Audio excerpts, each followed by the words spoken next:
Hello. Hello. Welcome to Super Thundercast. I'm Chris. I'm Alex.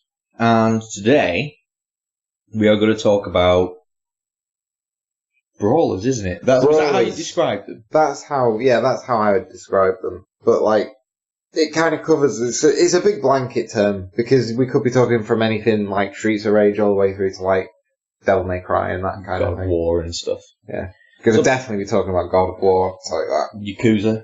Yakuza. We're probably going to talk about the 2D ones as well because they are kind of my jam when it comes to games. Anyway, they are pretty fucking good. Yeah. Right. So we need to define a brawler, really, don't we? It's cross it off. I think we just did. We kind of have because we've said there's multiple things to it, but I'd also define a brawler as any game where fisticuffs is the order of the day. Yeah. The only way to solve a problem is to punch someone in the mouth. That's definitely a brawler. The bouncer was a brawler. Was it? Was the bouncer? We are starting off on the lowest possible common denominator. Our first introduction to the brawler is the bouncer. Oh well, it segues with all our previous work, really, because it's like a Final Fantasy game, but also a brawler. Well, it's not really. It's just designed by the same guy, but it's like modern Final Fantasy in the sense that you go into it with a lot of misplaced hope. Oh, yeah. It should have been the beginning of the end of that, really. Right. Yeah. So I think it kind of was. It kind of was. It's when people started giving... The beginning of the end for Final Fantasy was when it moved to the PlayStation 2. It's yeah. Shit. There you go. Wow. Controversial. Wow. Well, let's talk about brawlers before we talk about JRPGs again. Right. So, do you have any particular favourites when it comes to brawling games? When it comes to brawling, there's a couple that I really like because the great thing about this term is that it's so blanket. It covers a whole lot of games. And my favourite, probably what I'd say is my favourite one of this particular type is something I've only really played and finished recently, which was Bayonetta. I think that game it's the best expression of what a brawler should be, really, where the combat is as deep or as shallow as you kind of want it to be. You can go through that game and just use the same combo over and over again, or you can mix things up and triple platinum it and whatever. Yeah. But it also has that, it kind of uses the brawling as this kind of backdrop for some truly mental shit. Well, do you not think that's what makes brawlers so good? Because it's think about the original ones, sort of the PS2 ones, but no, the original ones are sort of things like Streets of Rage and Double Dragon and some of the old Ninja Turtles games and stuff like that. And a lot of them, in terms of, especially for me, my introduction to a lot brawling as a thing was they were film tie-ins, they were Batman, they were Power Rangers, they were, you know what I mean? The Simpsons one. The Simpsons there was all really sorts. Good. And it's those sort of 2D ones that we just kind of very much go through this level, punch this thing, pick up this, punch this thing, punch this thing. I think it's one of those genres that's kind of taken that very, very simple conceit of smack bastard in mouth. And it's kind of, as technology's progressed, it's the one that's kind of gone with it. In that scale sense. Yeah. It's kind of like that tree trunk thing. I think if you cut brawlers in half, you could really, really pinpoint the evolutions in them. Yeah, because I think a tree with rings. Yeah, I got what you. I didn't finish the analogy off. It's all right. It makes sense. Yeah, but it's I suppose the other thing is they've always had sort of not so much with modern brawlers, but the older ones always had that kind of co-op element, didn't they? Yeah, they did. They were the couch thing where it was who's gonna have to be the dickhead on roller skates? There's a lot of those. There's the Streets of Rage ones, but the ones that I remember the most are kind of the Konami ones, the Simpsons one, the Turtles in Time, that kind of thing. No, Turtles in Time is one of my favourite games just ever. Yeah. I remember that type of brawler the most, mainly because like the few times I've been in an arcade, it's like if Street Fighter wasn't available, it was something like that I was playing. But that Simpsons one, like for some reason that one just really sticks out in my mind because there's just so much personality to it, and I think that's one of the things as well that brawlers have a good brawler has, is that your characters have sort of just very memorable just from the sprite, because there's not any dialogue or anything like that. Like the sprite and their animation and stuff like that just speaks volumes about them as a character. They're all kind of the other thing as well was like all brawlers kind of had that kind of personality in that sort of they've got a massive nostalgia feel to them now. But when you think about like the sprites for like the main characters in stuff like Streets of Rage, it's literally blonde white guy in white vest, or black guy in yellow vest, woman in hot pants. Yeah. Then you think double axe, it's Conan the fucking Barbarian. It was shit what you want to call him otherwise. Yeah, Golden Axe, yeah. Golden Axe, the main guy that people always played at is the Barbarian. I like the dwarf because he was short. And he actually has the Golden Axe. Is that the axe? That's the actual axe. Is that the actual axe? Golden Axe, yeah. See, I thought... And the fact the villain is called Death Adder. Yeah. I really wanted that to just be... So when I was playing Golden Axe the other day on like my RetroPie thing, and when it kept saying like Death Adder, I kept wanting the reason for all of his villainy just to be he wanted a more accessible world, and he was just death was DEAF. It's like, this is weird.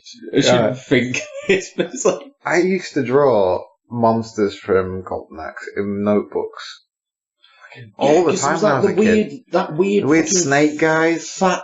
the fat guy with the like little cross. It looks like a bit like a gimp. It was like a fat He-Man. Yeah. And then you had like the weird little mount that was there was like the reptile thing with the tail. Yeah, like the pink chameleon thing. But then there was also like the little dragons. Yeah. That you could ride. But I liked the actual thing of Death Adder where his helmet was like a big snake with red eyes in it and stuff. I used to draw that a lot. The other thing with stuff like Brawlers as well is they all had, especially the ones that kind of, for me, it was things like Golden Axe and Streets of Rage and everything. I remember my uncle had them on his Mega CD and they were on like a compilation. Yeah? Yeah, and it was those two and Altered Beast. Well, I never played Altered Beast. I've got a copy of it because I have that Sega Classics thing, but I've never actually played it. It's good. But it's like, the thing that always stuck out to me was I always used to love Streets of Rage because I could push a button and a police car would turn up and just fire missiles at criminals. Like, low-level street gang, deploy the napalm! Surprisingly close to real life now. Ooh. Not over topical. Here. Not over here. In America.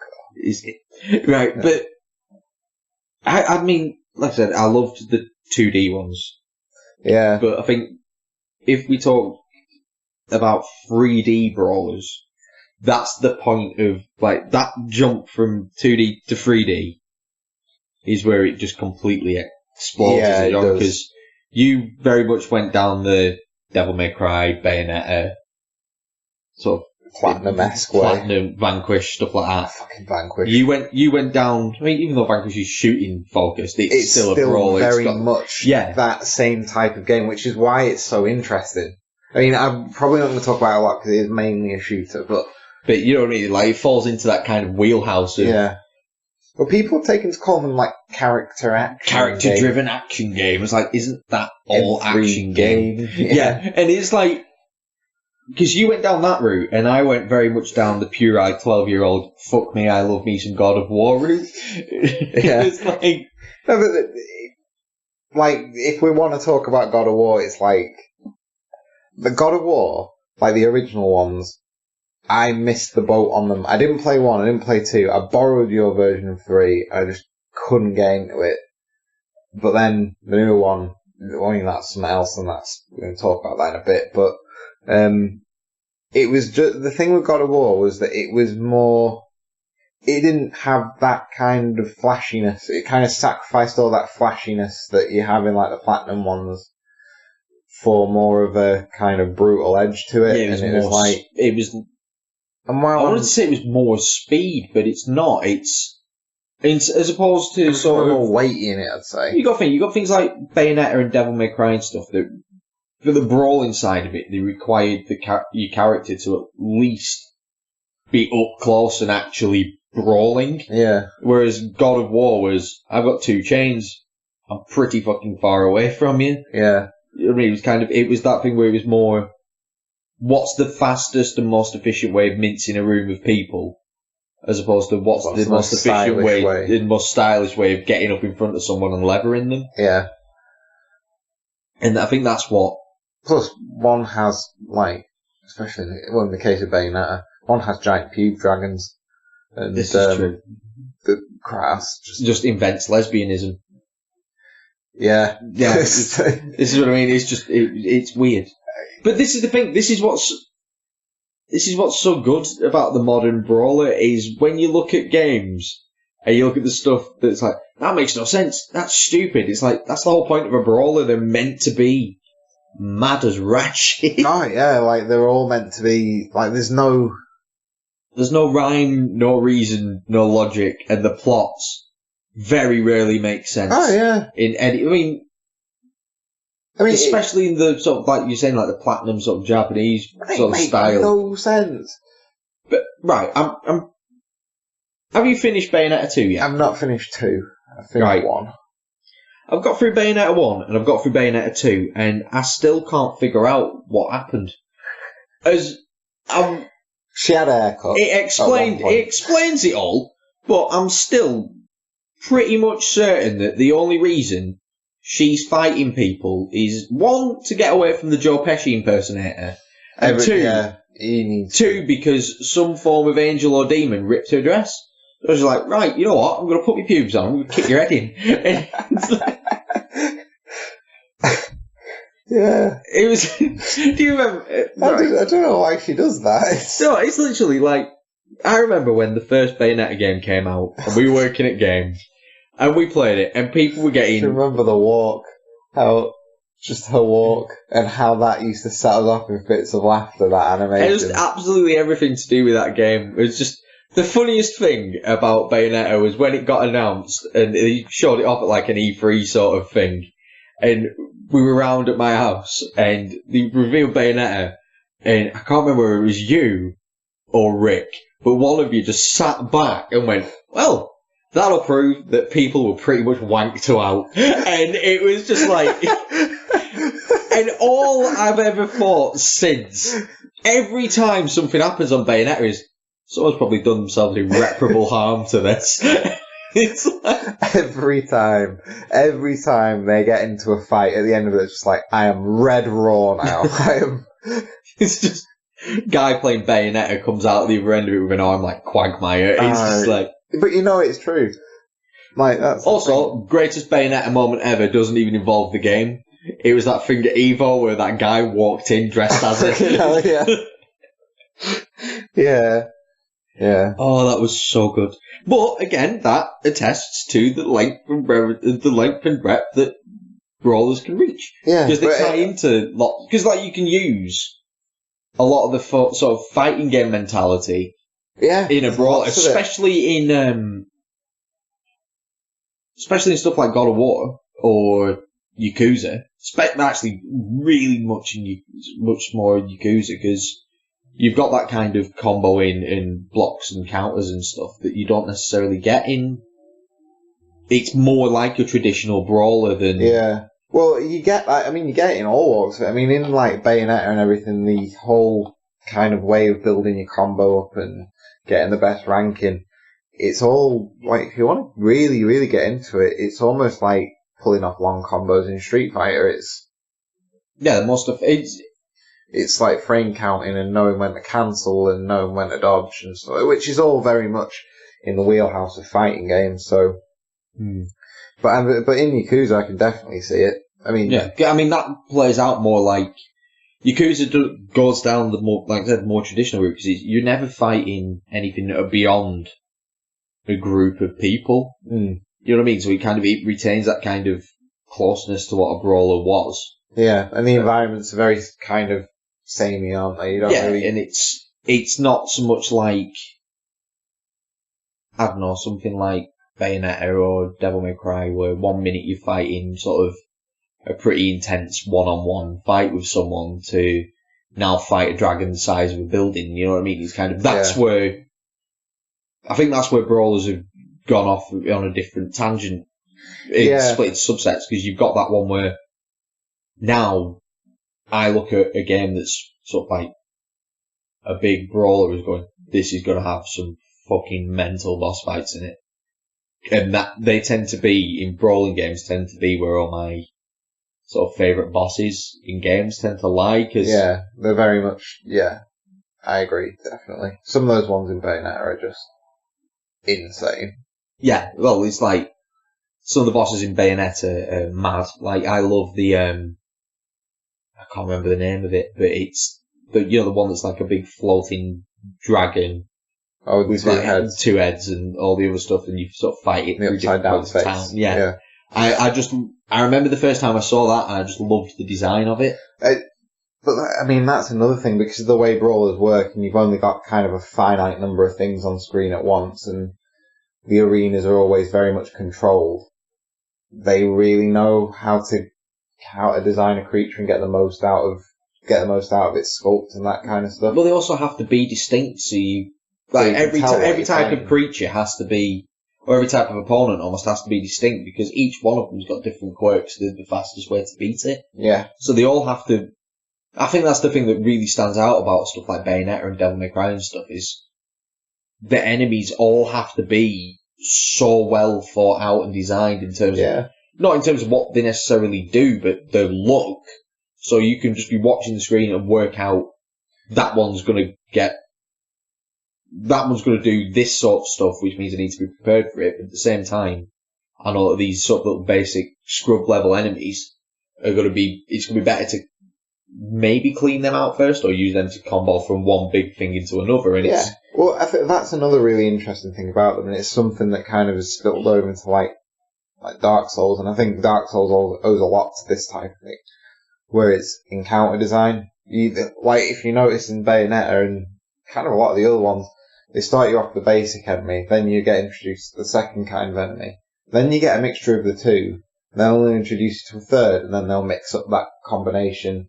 And it's like that kind of steady creeping encounter design that gets you ready for the end parts of the game, where they'll throw, obviously every encounter is designed. It's not like they just throw random enemies at you, but they'll throw more difficult combinations to you, so you can kind of, the best strategies for each one, and you can kind of prioritize accordingly. And it's, that's part of what I love most about them, is that you get a real intimate knowledge. By the end of Bayonetta, you get a real intimate knowledge, and there's probably nothing that can really put a stopper on you, other than them claw dudes.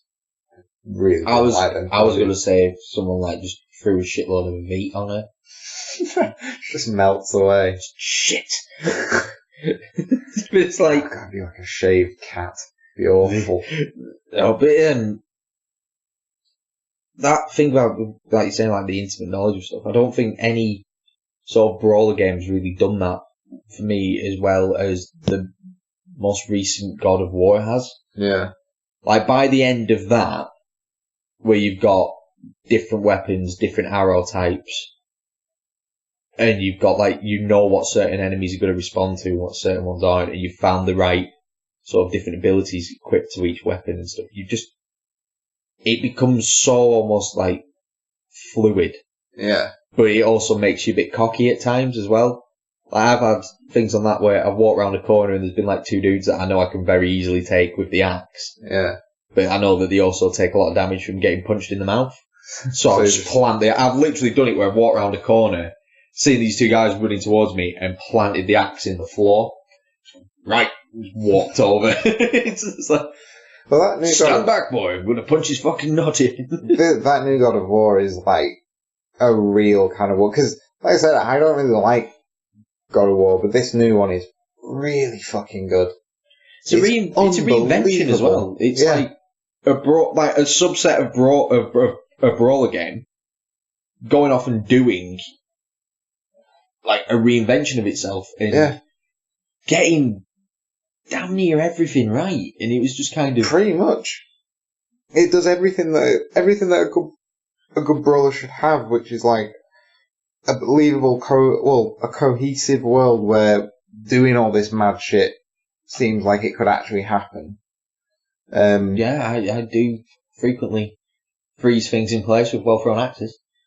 No, what I mean is, it's like the world in which the game is set is like... Yeah, everything fits within the setting. It's like, exactly. But, I mean, God of War's always kind of... Yeah, I think that's one of the things God of War's always done right. That kind of right, but, I mean, they've got Kratos right. Because I think... That was the thing I was most worried about. Well, he was always just... He's such a cunt. He's just, he's just angry, shouty man in the other ones. And it was when someone goes, in the previous 7 God of War games, and you sit there and go, Jesus fucking wet, there's 7 of them. And it was like, only 3 of them are really worth playing. Well, my thing with it has always been like, he's covered in the ashes. I've told this to you a few times. Covered in the ashes of his wife and son. Yeah, he'll happily bang any muse that comes across his way and not seemingly, just not have an ounce of guilt about it, even though he's covered in the ashes of his dead wife. Oh God, does that mean... Oh, no, we're going to get into weird things like... Yeah, that's what I mean. He's awful. That's the worst. He is the worst. The thing is, though, you can hate him, but at the same time, in the newest one, that fucking beard's impeccable, man. It's like... I think he looks more like the guy from Resident Evil 4. You know, in the village. Dr. Salvador? Is that what not Dr. Salvador. No, that's the guy with the mask thing on, isn't it? I can't remember his name. Not Sadler, yeah, I know what you mean, though. The guy in the big trench coat who's fucking massive. He turns into like a big mantis enemy. Yeah, I know what you mean. Looks like him. Yeah. That would be a far more funny, quick thing if I actually knew his name, but... Yeah. Never mind. We can edit it out. Yeah. But, yeah, so... We've kind of talked a bit about what we like with brawlers. We like the brawling. Mm-hmm. We like the bosses. Mm-hmm. One thing we've not covered, brawling games frequently have absolutely banging soundtracks. Oh, yeah, they do. Yeah, they really do. It's very hard to get... You need to get the soundtrack right when a game is literally only about one thing. Yeah, if your soundtrack goes well with punching a man. Yeah. Punching Faces is probably the best name for a song on a soundtrack. Yeah. None of them have done it. But I think the soundtrack, like I said, the world's got to be cohesive and the soundtrack's got to be right, but do you have a favourite brawling game soundtrack? Well, because I think I do, but I can't remember if in my head, because it's been so long since I've played it, the soundtrack is better in my head than it actually was. I mean, and that's Streets of Rage. Well, that's the go-to. I mean, that is a legendary soundtrack in general. It's the one that I was probably going to say, but it's like it's such an obvious answer, but it's obvious because it's so fucking good. Like, that's the thing. I mean, a lot of the others, I like. Again, the Bayonetta one's really good because it's like... The Bayonetta's one's good when it starts dropping in like lounge music. Yeah, it's just so fucking jazzy. It's like you're getting beat by a drag queen. It's hilarious. Oh, Devil May Cry is quite good if you're an edgelord. Yeah, if you're 14 years old, which I was at the time. Yeah, 14-year-old me loved a bit of Devil May Cry. Yeah. What else has got... Oh, Yakuza 6. I bet the fight music on Yakuza 6 when it just like, you're running along, man, your own business, and the music's all normal and everything's really nice. And then a bunch of bastards will round a corner, and all of a sudden it's like, oh, it starts, and you just sat there. I remember the first time I actually noticed the music, and I was just like, wait, oh yeah, right, yeah. And after that, I was hunting gangs of people to fight. It's like, get that music back on, because that, like, it's almost designed to get you hype. And that's the sign of a good soundtrack. It's the soundtrack to hitting someone with a bike. That's the key thing. Was there right? Correct me if I'm wrong, but was there a wrestling one, a wrestling brawl where you could be like 4 wrestlers. I want to say they were all quite cartoony, but you could be the Undertaker as one of them. I can't Bret remember. Hart and Shawn Michaels were one. I think I'm making it up. I want to say I'm not making it up, but I'm sure that there was one. I'm sure I've played Because something I remember where... tombstoning a dude on it. I remember a game where the bosses all look like wrestlers. That might have been... That might be Streets of Rage. Oh, Because everyone looks like a wrestler in Streets of Rage. No, it might be Final Fight. I've never played it. It's either Final Fight or one of the old Neo Geo ones. But there's one where one of the bosses, literally, it's Hulk Hogan. It looks exactly like him. I'm sure that's Streets of Rage. To be honest, that's loads of the them. the third level of Streets of Rage where you're on the beach, it starts raining, you've got that incredible soundtrack. The main boss is just a really fucking swole guy. And it's just like, you've just gone to a beach and beat up a musclehead. That's it. He's going to gain a couple more bruises. Smack, smack. That's how it works. Size is the prize, Chris. Size was the prize. Oh, Jesus. But yeah, you've just mentioned beating up a small guy on the beach. Is that your favourite brawler boss? No, my favourite brawler boss. My favourite boss is in Metal Gear Revengeance. And it is it's the samurai, the kind of like the evil samurai boss. I can't remember his name. One is called like Kevin. No, Jack or something. No, it's not Jack because that's Raiden's name. Call him Kevin for now. No, he's got like a really American name. It's like Sam or something like that. Yeah. But the boss the fight takes place in a desert.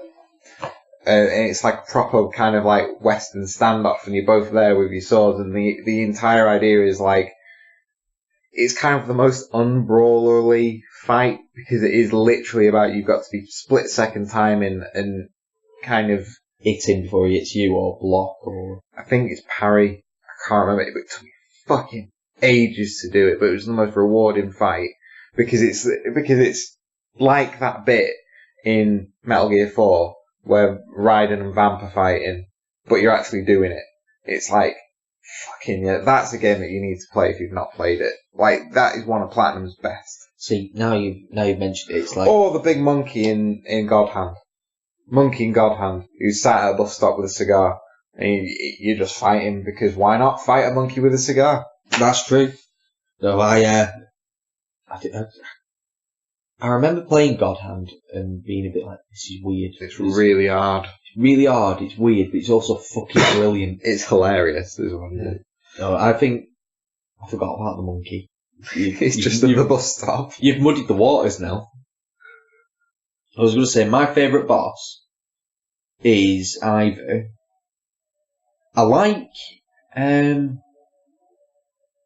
think it's Hercules from... God of War 3? Yeah, I want to say God of War 3. Is that the one where he thumbs his eyes? Oh, no, that's where you take the muscles off him, don't you? No, it's one of the ones where he has these big, like, cestus gauntlets. Yeah, and you kind of pull him into the sides. You slam him into the sides and stuff, and then I'm sure he's one of the ones where it's literally, you can just keep pushing the buttons to hit him, and it doesn't stop until you do. And it was that and the Zeus fight, where I just remember hammering a button and just sitting there going, been here for a long time. His head's got to be mush by I was now. like sat there thinking, this has got to have crashed. Yeah. And letting go of the cutscene rolling on. It's like, I really like that. As much as I dislike God of War 3, that opening where you are fucking up Poseidon is stunning. It's still amazing now. It's still amazing. Yeah, it's either one of the really unnecessarily weird quick time event fights from God of War, or I think, and this is going to be kind of a weird one if people play the game, because they're going to be like, what do you like that fight for? Yeah. In Turtles in Time, on the Technodrome level, when you go back in time, when you first fight Shredder, before he goes back in time, I love that boss fight because it's a bit of a puzzle as well, because there's a move where you throw an enemy essentially into the screen. Yeah. and that's how you damage this boss, because you're sort of watching the boss fight yeah, from all of his shredded shoulders. He's got the two sort of claw things and the laser, and it was just sort of... The idea is to break the machine that he's using. Yeah, and it was. I remember doing that fight, and the first time we ever got up to it, me and my mate, we were like, what the fuck is this? Like, we had no idea what was going on. And then I think we both got a foot soldier and threw him at the same time, and Shredder's health went down. And we were like, alright, we've cracked it. We were playing it on an emulator, so trying to figure out what the fuck we'd done to do it, playing on a keyboard that had both of our controls mapped to it. So we were on one keyboard between us, and we'd managed it. And it was just kind of, that boss fight's always stuck out to me. It's one of those points where you just kind of like, I remember, like, the first time I did it, and it was one of the first times I did a boss fight and actually felt... Like accomplishment. Yeah, like a sense of accomplishment, because he wrecked us the first time we did it. Yeah. And it was just sort of, because we were sort of slightly going, we've reached the point where this game is no longer for children. Because it's the opening couple of levels that expect us to get bored, go and play with some Lego. And then we started throwing, like, foot soldiers about the place, and we were like, this is so good. And it was great. And then it made you do the slash boss fight pretty soon after, and that was fucking dog shit. The Lord giveth, he takes. Streets of Rage was good, where you were given the option at the end to join the villain. That was pretty good. Do you remember is it the first... It's either the first boss in Streets of Rage, or the second one. The first one's the Freddy Krueger dude, isn't it? Or is it the Boomerang guy? I think the first one's the Freddy... Is it the first one that's the Freddy Krueger guy? Because you fight two of him later on, don't you? Yeah, he becomes almost like a regular enemy later on. Yeah, because I remember that boss fight being like the first sort of... I want to say it's the Boomerang guy, actually. The first one. Yeah, but you know the Freddy Krueger one? Yeah. He's the one that sticks out in my mind from Streets of Rage. He's the one I always remember. Just because he's got that really weird kind of crosses the screen, doesn't he? Yeah, and he's got that really weird sort of stance where, like, one clawed hand is out at kind of... Let's be honest, it's at ball height and it's aiming for a cupping, and then his other hand's kind of coming over his head, and he's kind of stood like he's going to do the crocodile. No, you're thinking of the Boomerang guy. Is that the Boomerang guy? That's the Boomerang guy, because he has one hand like that, and the other hand, see, this is purely... Yeah, and the other hand he's holding the Boomerang over his head, isn't he? Chucks it, and he goes from the top of the screen, bottom of the screen, as the Boomerang goes around like that. Shit, yeah, he does. Yeah, because the Freddy Krueger guy, he's got his hands out front like he's doing a cat impression. And, yes! Yeah. And he goes across the screen and does like a swipe down. Yeah. Yeah. And then, isn't there another one who's got just a knife? I don't know. He might be a regular enemy. Yeah, because he's the regular enemy that leads into the... Do you remember the fat guy who breathes fire? Yes! Yes. He's amazing. I don't know what his name was, but I just used to call him Fatty. I used to say every time he breathed fire, that's a spicy meatball. Every time. And I was by myself in my room as a child, and it was the saddest thing.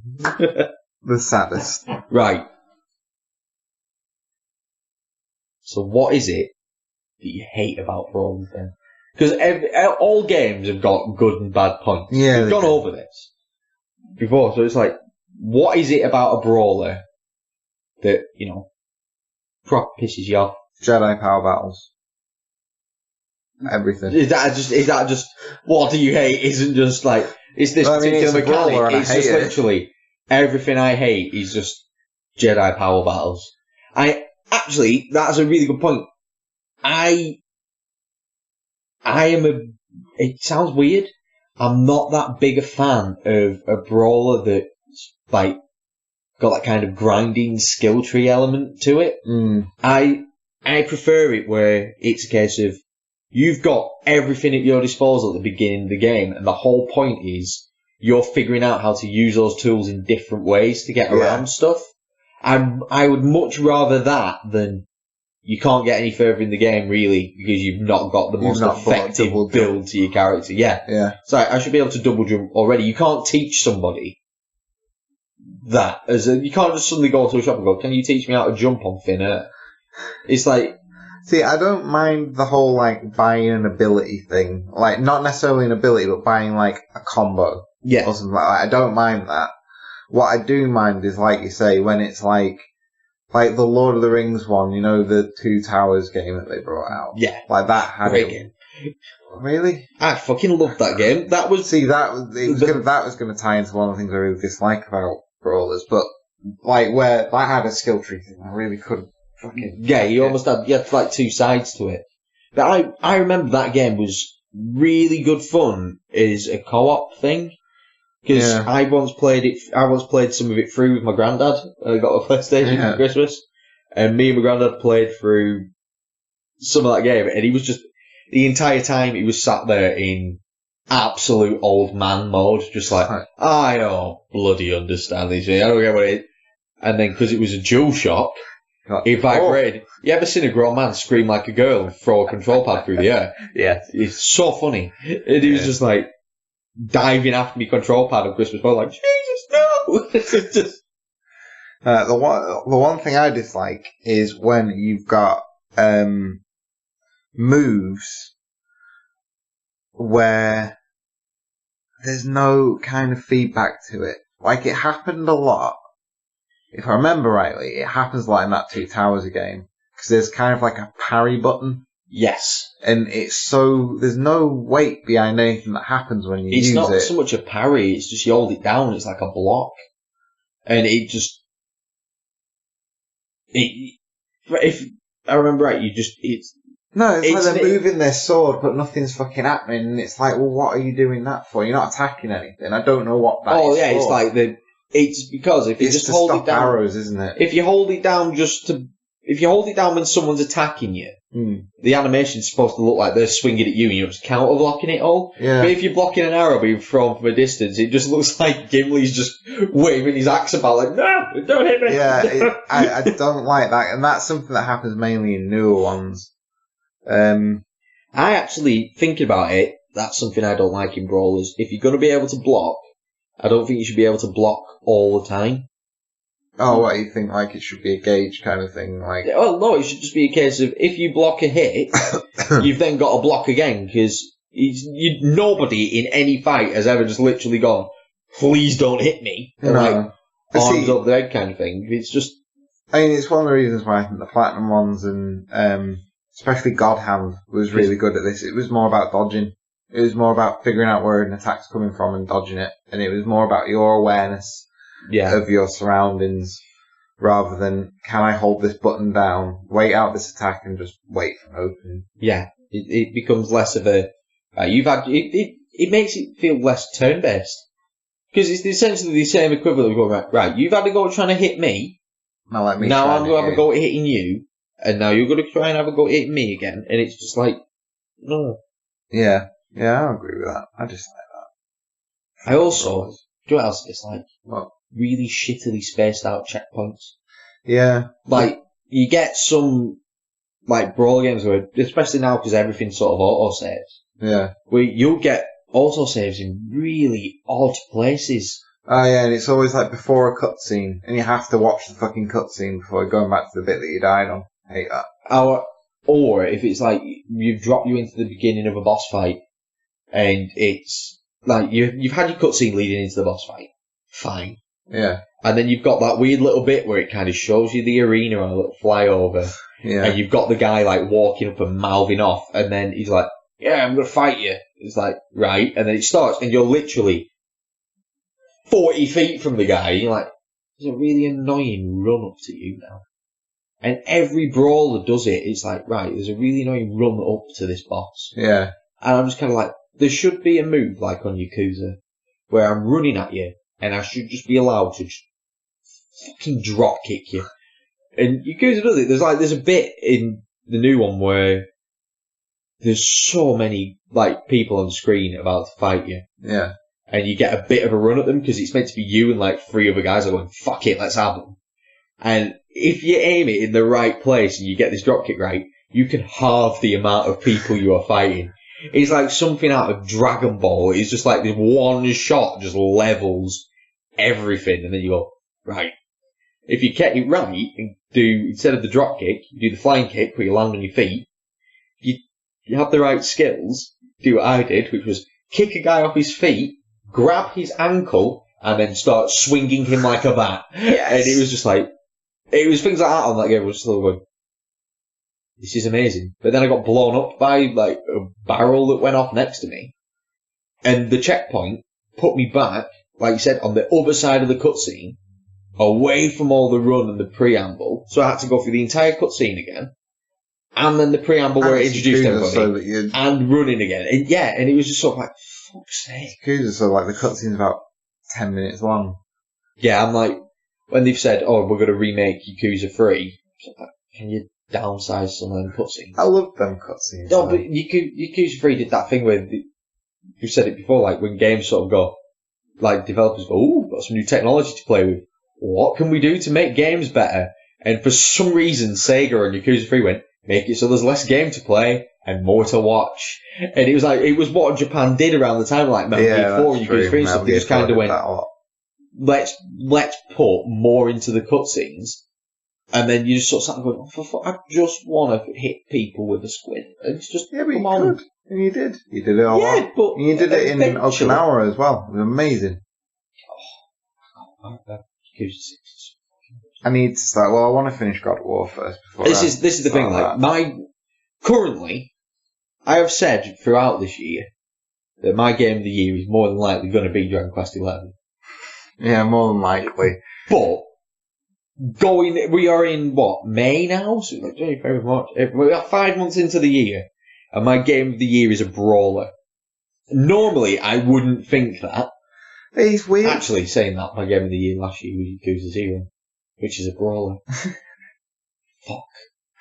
Ignore the previous point I was trying to make.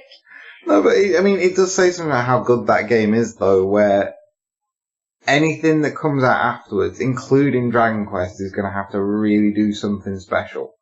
I think to make me think, like, to be this, not interested because it's Dragon Quest, I'm going to be very interested in it, but it's going to have to do something really special to kind of top what God of War gives you. And I'm not talking just about in, like, combat or whatever, because it's not going to be that type of game, but, like, the story's going to have to... God of War's beautifully written in places. Yeah, it's going to have to be that elegant. It's weird.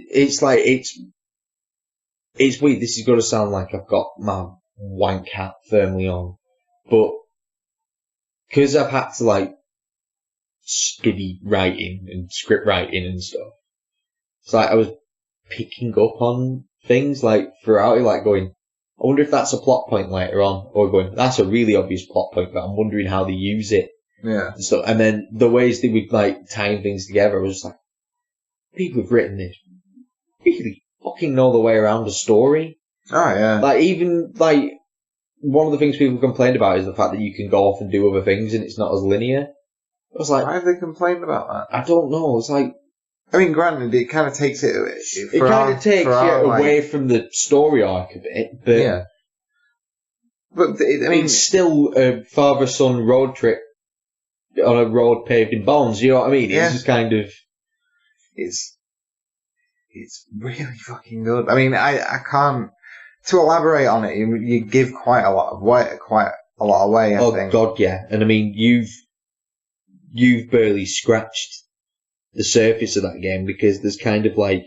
I'll put it this way. I saw Leviathan and I was like, holy shit, that is unbelievable. How have they got that scale?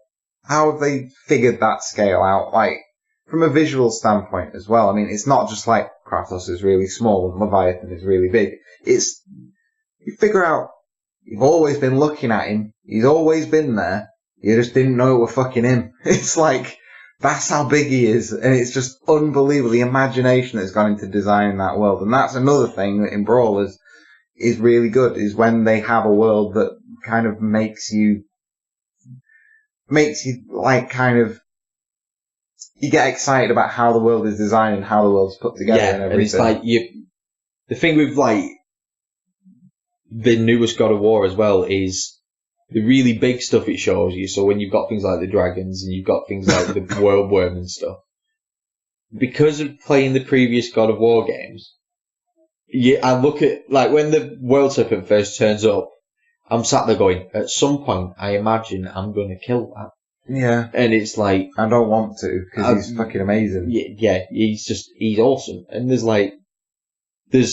more stuff with it later on that you'll just be like I said, that game had me out of my chair at a couple of points, and it was like, it's special. Not just in terms of like when we've talked about a brawler. I just think it as a game, it's really something. It's one of those ones that, like, when you look at the important games within a certain generation, it's going to be up there. This generation's going to be really annoying to look back on, because you're going to have shit like Fortnite in that list of important stuff. Right. And then you've got the stuff that actually is worth playing. That sounds really dismissive of an entire genre Old of games. man yells at cloud. Hey. .jpg. Granted, I will yell at the same cloud with, if not more gusto. I played a bit of Fortnite and I won. I have a win on Fortnite. I don't know what that means. I mean, obviously you won. It means that I died last. It means that me and my future sister-in-law were significantly better at hiding in buildings than some other bastards may have been. No. And I've photographed it as well, so people can dispute. Alex is going to confirm this on podcast now. You see there? It says number 1, Victory Royale. That's how I in fact won. That does say Victory Royale. We hid in a building, and a man fell off a roof, and then we shot him in the legs, and he died, and then his mate quit, and we won. But what an individual experience you have had, Chris. That is exactly the type of emerging gameplay that the future generations. Yeah, it's not emergent gameplay. It's who can hide in a building for the longest. Fucking shite is what it is. It is the worst, most cynical way of making a video game. But you know what would be really good? What? If instead of everybody playing Fortnite, they all played Absolver instead. And punched people. Yeah, and it was it'd have been like something that looked basically like the multi-brawl from the Matrix, but it's just everyone's got their own fighting styles made up and just legging it at one another, and it's PvP brawling, but just on a big scale, but just not as laggy and. Nah, I want them to take all the resources that they've taken from other games. No, from making PUBG Fortnite and just give them back. No. Remake Jedi Power Battles. Imagine. Right. Imagine Jedi Power Battles, but actually work. Here's a question for you. How do you make Jedi Power Battles good? I'm glad you asked, Chris. Go on, Al. Well, first of all, you make it so that both the characters can be on the screen at the same time if you're playing in co-op. So if one person runs off, the other person just isn't fucking nowhere to be seen. Yeah. Another one is give it sound. Because we didn't have sound. We didn't have sound because of our setup, not because of the game. What? The game didn't go, we can do a level that's silence avant-garde. That's not how that worked, Al. It was literally because we were trying to play a Dreamcast through a modern TV. Yeah, but all the other games had sound. That is a very good point. That's what I mean. Jedi Power Battle. Yeah. You don't base it on episode 1. You don't base it on the prequels. That's true. I would have it where it's literally... See, this is the thing. Would you class... I would love to see it where you had... like, lots of enemies and stuff. A bit like... See, the thing is, I'd fix Jedi Power Battles by turning it into something like Dynasty Warriors, but with Force powers. Make it a Muso. Yeah. Imagine that. Why hasn't there... That's a good point. Why hasn't there been a Star Wars Muso game? Fucking imagine, like, having, like... You could have it from various points across the Clone Wars and all the other stuff. Imagine, right, if you will, make your own Jedi... and then drop them into the Star Wars story. You can change how it plays out based on your actions. So you have your own Star Wars tale based on your actions in battle. Star Wars. But everybody would be evil. Everybody would go to Endor, and everybody would rend the Ewoks extinct. It was like... That's it. It's like they're not even... Stormtroopers stop being enemies at that point, and they're just aiding you in your genocide. Stormtroopers just stop and they're just like, oh my god.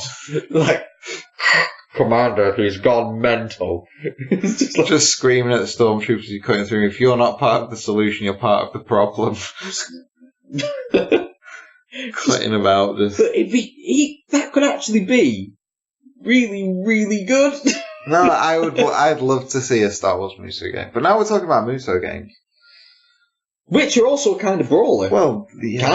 Kind of. They're like, but again, they're another offshoot. It's a brawler on a massive level. And it also means we can talk about Dynasty Warriors Gundam, which was, the shit. It was very good. Dynasty Warrior. I had Gundam 2. I didn't have 1 or 3, but I got 3. I had 1 and 2. God, they need to do another one of them. Or just re-release them. Do Kamen Rider 1, bring it out, really. Yeah, that would be good. Right. So we've talked about what we hate. What do we think is objectively? And this is a big question. Objectively, the best brawler. The best brawler. To be honest, the best brawler is going to change based on the day of the frigging week because it's us and that's what happens. But we both seem to really like the Platinum ones. Well, I think it's because Platinum have that. Platinum realise that to make a decent game with lasting character, with people who care about the character, you've got to pack it with personality. That's the world, that's the character that you're playing as, that's the other characters in the game. But they also get that games can just be games, not everything has to make sense. And, I mean, Bayonetta is like a perfect example of that. I mean, Revengeance is as well. Revengeance, you essentially end the game by fighting Donald Trump.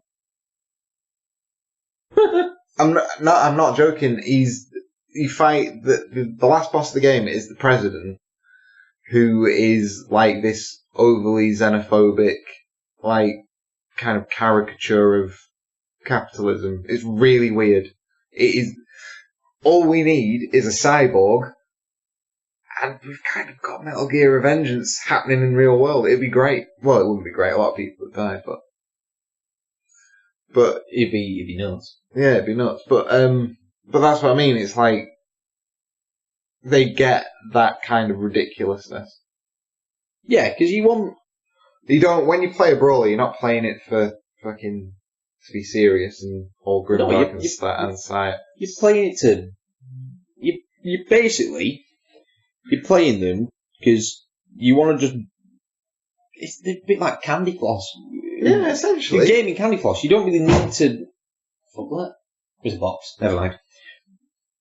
You don't necessarily need to play like not common sense in mind. You just kind of switch your brain off and just kind of go through a brawler. Yeah. I mean, there's some that get a bit more involved. Like, Yakuza 6, you've got to work out what sort of cat food to give specific cats. Well, I mean, like, the Yakuza games are an interesting one because they show what happens when you slot brawler mechanics into an RPG. And they're kind of an outlier but it shows how versatile brawlers can be, that they can slot into other types of games but like, the best ones are the ones where they're like, the mechanics are really tight and, it's almost more of it's almost like there's a lot of rhythm to them as well that I think people tend not to talk about. Brawl's kind of strange in that sense. They sit in between. Like, they're almost like a genre junction almost. Because you've got... It's a really nice framework to drop RPG mechanics and platforming mechanics and shoot mechanics and stuff into. But you've still got something that's very much its own thing in the middle of it all, and I think that's I think that's what makes them so much fun, because it means they've got, like, that scope to be a bit weird and a bit different and do different stuff, and not all genres can do that. I mean, like, a lot of shooters get very pigeonholed into what they are, for example, and then you think about, like, we've talked about Yakuza, we've talked about Streets of Rage, we've talked about the fact that you get stuff that are based on films, you get all sorts of things, and it's sort of, that doesn't just show that there's, like, a breadth of settings and different things you do, but it also means that there's a massive breadth in the number of people and the sorts of audiences that can access them as well, because a game about the freaking Ninja Turtles is not aimed at the same level as a game about a guy in, like, the times of Norse gods going around massacring stuff.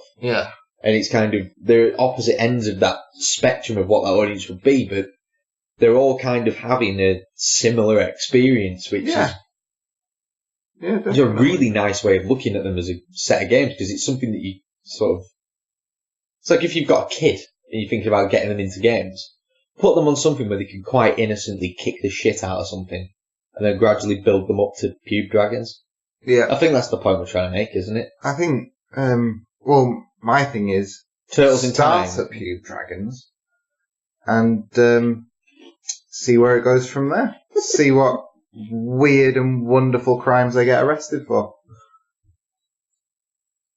All I can picture now is just some kid punching the fuck out of stuff in the street, singing "Fly Me to the Moon," and then seeing the pube dragon told me it was okay. The pube dragon cometh. Starts ripping his clothes off.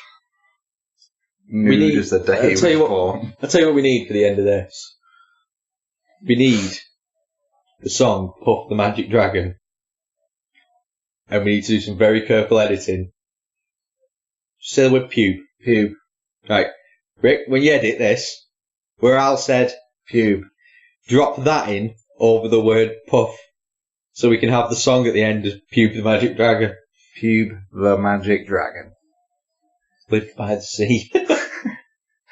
No, I think that the brawler genre as a whole, it's kind of a mainstay. I don't think it's ever going to go anywhere. I think you're going to see different iterations of it, and it's going to go through a lot of changes. Cause you get a lot of retro sort of brawlers as well now. Well, yeah, I mean the Scott Pilgrim game. That's a great one. Great example of when we were talking about soundtracks before, I completely forgot that. I can't pronounce his name. Is it Amiguchi? Is it Amiguchi or something? He's like a chiptune artist. And he did the entire soundtrack for that game. It's on Spotify. I just sit at work listening to it. It's a really good soundtrack. It is a good soundtrack. I remember from playing it. It's a shame you can't get that game on anything anymore. I think you can still get it on Steam. Can you? I think so. Oh, that might be getting acquired there. Yeah, I'm sure you can get it on Steam. But, yeah, that was a fun one. Castle Crashers. Castle Crashers is great fun. I love Castle Crashers. I remember Castle Crashers being one of the funniest things we've ever played as a group of people. Yeah. Because we tried to set up the shit India drag race. And it was just, it didn't work. But it's so much fun. Yeah. But again, that was kind of one of those games that, like we were saying before, like there's that problem you've got with bullshit kind of mechanics and like adding extra moves and stuff. All Castle Crashers did was modify the moves you had by the more you'd leveled them up. Yeah. And that worked. It was a case of you mechanically always knew what you were doing. You didn't have to try and drop anything else in. But it was a case of, right, what this move does is evolved. It's not changed the way that move works. It's just meant it's more effective in other situations as well. And it wasn't so much a case of progression in the sense of, I'm going to learn all this new stuff. It was progression in the sense of what I know, which is why I'm the protagonist, is getting better. Yeah. Yeah. No, I know what you mean. Coming in with the depth and the knowledge there. Yeah. God damn right. That's what this podcast is about. Depth and knowledge. The next one's about us shrieking like girls at E3. Is that going to be the next one? Well, the next one... What date is E3? E3's next month, man. Yeah, what date? Starts on like the 12th of June. When's the Sony conference? I think the Sony conference is the 12th of June. But the Sony conference is like 4 games in a showcase at like 2 in the morning. Fuck me. They're showing off Ghost of Tsushima, Spider-Man, and then I want to say the other 2 are Medieval. I want to say the other 2 are Last of Us Part 2 and Death Stranding. But if it's like a proper... Staying up for Death Stranding. Yeah, this is the thing. I find it really weird, like how much I completely nothing The Last of Us 2. Yeah, I keep forgetting it's the thing. I keep forgetting that's something, and I keep forgetting Red Dead's coming out this year as well. I don't know why you keep forgetting that. Red Dead looks incredible. I know, but I keep forgetting it's coming out because I'm sat there going... It's annoying because I know I'm not going to finish it. It's coming out, and it's in the midst of so many other games coming out as well. I'm going to have to wait till Christmas for Red Dead. Yeah, I think Red Dead's going to be my Christmas game. Yeah. Ubisoft shooting some cowboys on Christmas. Yeah, I'm going to hog tie me a drunk and drag him into the middle of the desert and set him loose. See, I thought what you meant was you were going to have like family round. And you're going to hog tie yourself a drunk and use him as a footstool while you play Red Dead. No, I meant on the game, but I could do that. Just tie me dad up and cut my feet off. He'd fucking kill you. When he got out. Eventually. Eventually, I mean, long gone. Yeah. I'll take him out to the middle of the desert and just leave him there. Just turn him loose. Oh. Right. Yeah. So yeah, the next episode is going to be us yabbering about E3. It is literally going to be us going, well, Ghost of Tsushima. That's surprising. Surprisingly good or surprisingly shite. Yeah, we don't know which way it's going to go yet. It's made by the people who made Sucker Punch, isn't it? Is it Sucker Punch? Yeah, so it's the people who Sucker Punch? Yeah, so it's the people who made all the Infamous games, but it's about... they've got Spider-Man coming as well, though. No, Sucker Punch are Infamous. Spider-Man's being made by the people who made Ratchet and Clank. Oh, yeah, it is. Yeah. It's Ratchet and Clank and... Is it Sunset Overdrive, the other thing they did? Yeah. Again with a fucking amazing movement in it. Yeah, which is kind of what a Spider-Man game needs. Yeah, it does look very, very good. It does look very, very good. I mean, is there anything else you're excited about at E3 so we can refer back? Not E3. No. Well, Moonlighter will already be out by then. Moonlighter will be out. Octopath Travel will be out the month after. Is Octopath Travel not June? No, it's July. July 12th. I think. No, I think what I like about E3 is when you get those weird little ones that come out of nowhere. What's the name of that one? Oh, shit. I can't remember the name of it. But it's a brawling game, but it looks like it's in the world of Final Fantasy 15, but it's not. I can't remember the name of it. I sent you guys a link to it months ago now. Oh god, I know the one you mean, I can't remember the name of it. That's really fucking annoying. Yeah, that looked really good. There's all sorts of stuff. Hopefully that's there.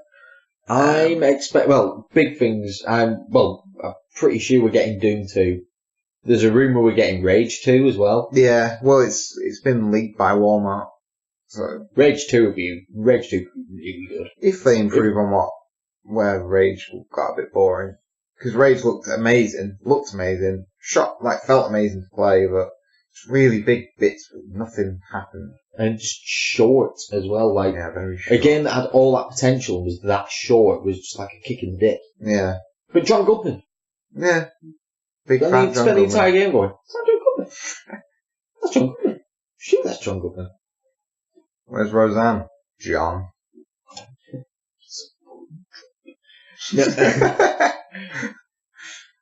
Wishing her TV show was back. Is she a Nazi now? I'm sure I've seen a picture of her dressed as a Nazi. I'll show it you later. We can't be making those insinuations. Yeah, I mean, was she at least dressed like one? I don't know about her political leanings, but she. Do you know if she actually did though? Yeah, I'm sure. I'll find it for you. Watch. Hang on, well, let's finish recording. Then we're going to have to cut this whole bit now. Anyway, the musical silence of Alex from Chile singing Pube the Magic Dragon have to stay in this. Yeah, Rick has to do that. Yeah, you got to go nice task. Yeah. Right. Anyway, you can find us on Twitter at SuperFundercast without the E in super, and you can find me at El Wervo. And me at Alabaster Mage. And yeah, you can't find us anywhere else because we off the grid. Well, I got an Instagram, but I'm not telling anyone about it. It's all private, so you can't find it. You just told them it exists, though. Yeah, but the fans will find you out. Or Rick. Don't downplay yourself. We have fans. Who? I don't fucking know, but people are listening to it. Are they? Please tell me people listen to it. Have I just written check my ass can't cash? Fucking have. Christ. No. So right after the E3 episode, we're gonna have the existential crisis episode. It's just like the recording of fucking what's his name? Oh, what? Well, that joke's out the fucking window. We're so shit at it. Right. Over pro tip: don't go to the pub and then record a podcast. Yes. That's one of the things we should have pointed out. Marlon Brando. That's it. Marlon Brando just from yelling names now. at me. It's like, okay. It's just Donald Glover. He's on fire right now. I'm not joking. He is good. I'm just yelling names at one another. Donald Glover. No relation. Cecil B. DeMille. Are we just talking? I don't know. You just yelled Marlon Brando at me. When you said we're having the existential crisis episode, I was going to say that it's just going to be Colonel Kirk. Yeah, we're going to have a series of recordings, very much like Marlon Brando's character in Apocalypse Now, but about games. Fine. That was it. There you go. We killed that fucking joke pretty quick, didn't we? Well, I killed it when I couldn't remember it. And then you had to... You still didn't remember it, because instead of saying you can have a series of Colonel Kurtz-style recordings about games, you had to explain who Colonel Kurtz was without saying Colonel Kurtz. Right, we're going to come to blows now. We're going to go and have a fisticuffs ring, brawling style. Right. See you later. Yeah. Bye. Pube.